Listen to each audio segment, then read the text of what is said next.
Assalamualaikum warahmatullahi wabarakatuh. Saya Nur Azmina binti Muhammad Kejari dari pelajar Usuluddin Sen 1 sesi 2023-2024 telah ditugaskan untuk membuat ulasan berkenaan klip video ajaib yang berwakaf daripada Ustaz Abdullah Khairi di bawah pimpinan Dr. Engku Ibrahim.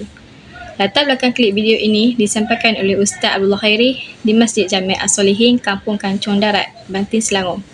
Klip video tersebut telah disampaikan pada 17 November 2018 dan dimuat naik dalam aplikasi YouTube pada 5 Disember 2019 oleh sebuah saluran YouTube bernama Online Majlis Ilmu.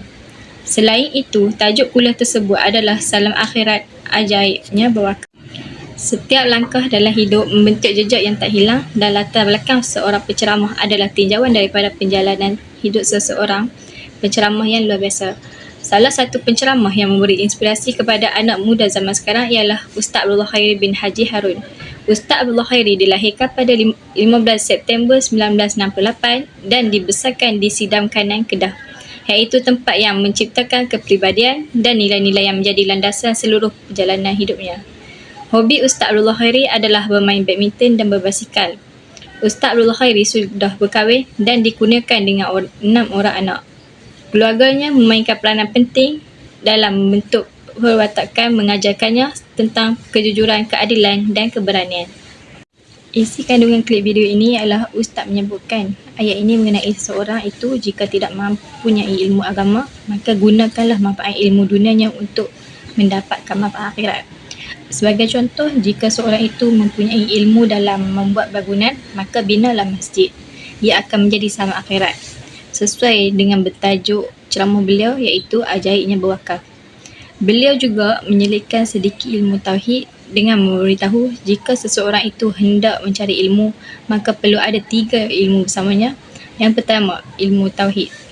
Menurut beliau, ilmu tauhid adalah ilmu yang mengenal Allah dan mengenal siapa yang mencipta kita.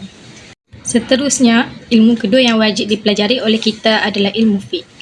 Dengan mempelajari ilmu fiqh, kita dapat mengetahui hukum hakam yang telah disyariatkan oleh Allah Subhanahu Wa Taala kepada kita semua umat Islam. Ilmu fiqh akan mengenalkan kita pada 5 asal hukum iaitu wajib, harus, haram, makruh dan juga sunat. Ilmu tasawuf adalah suatu ilmu untuk mengenal sifat hati serta jiwa sama ada ia dipenuhi dengan sifat terpuji, mahmudah atau dipenuhi dengan sifat tercela iaitu mazmumah.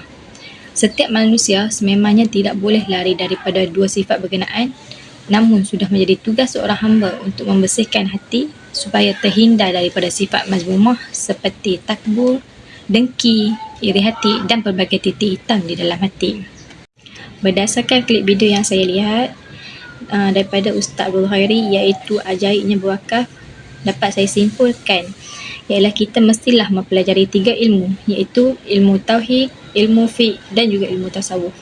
Ceramah ini menekankan bahawa ilmu pengetahuan merupakan satu amalan akhirat untuk mendapatkan dunia. Pada masa yang sama, mendapat darjat juga di akhirat. Ilmu dunia sangat penting yang perlu diperhatikan sebagai amalan akhirat. Bahkan bukan ilmu agama sahaja, malah ilmu lain juga bermanfaat. Ilmu yang dapat saya simpulkan yang pertama ialah ilmu tauhid. Ilmu tauhid merupakan utama yang harus dipelajari. Hukumnya ialah fardu ain, maka wajib mengetahui dan mempelajari. Ilmu yang kedua yang dapat saya simpulkan ialah ilmu fiqh.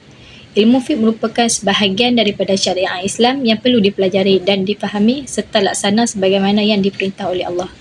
Pada zaman kini, kurang ilmu fiqh dapat menyesatkan serta terpesong ke arah lain. Ilmu yang ketiga ialah ilmu tasawuf. Ilmu tasawuf merupakan ilmu untuk mengenal sifat hati serta jiwa dipenuhi dengan sifat mahmudah atau sifat mazmumah. Kesimpulan yang dapat saya simpulkan daripada klip ceramah ini, kita hendaklah mengetahui dan mempelajari ilmu tauhid, ilmu fiqh dan juga ilmu tasawuf daripada mana-mana ulama atau ustaz yang punyai 3 ilmu ini. Ini juga merupakan fardu ain bagi umat Islam serta wajib untuk dipelajari serta mengetahui. Hal ini juga supaya umat Islam tidak mudah terpesong lebih jauh ataupun mengikut ajaran sesat.